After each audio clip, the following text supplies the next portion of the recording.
ভারী বর্ষণে কি চট্টগ্রাম ও সিলেটে ধেয়ে আসছে বন্যা? দেশের পূর্বাঞ্চলে টানা ভারী বর্ষণে চট্টগ্রাম ও সিলেট অঞ্চলে বন্যার আশঙ্কা দেখা দিয়েছে।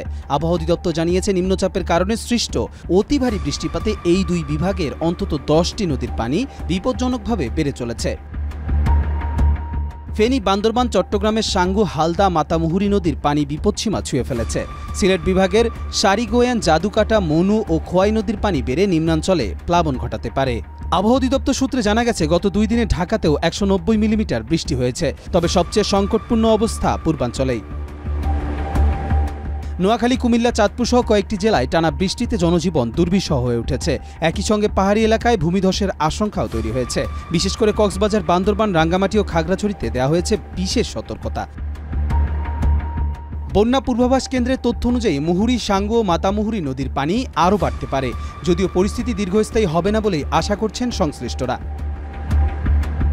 তবে স্বস্তির খবর হলো, আগামী 1 জুন থেকে বৃষ্টির প্রবণতা ধীরে ধীরে হ্রাস পাবে বলে জানিয়েছে আবহাওয়া অফিস। তাই স্বল্পমেয়াদী হলেও স্থানীয় প্রশাসন ও বাসিন্দাদের সতর্ক থাকার আহ্বান জানানো হয়েছে।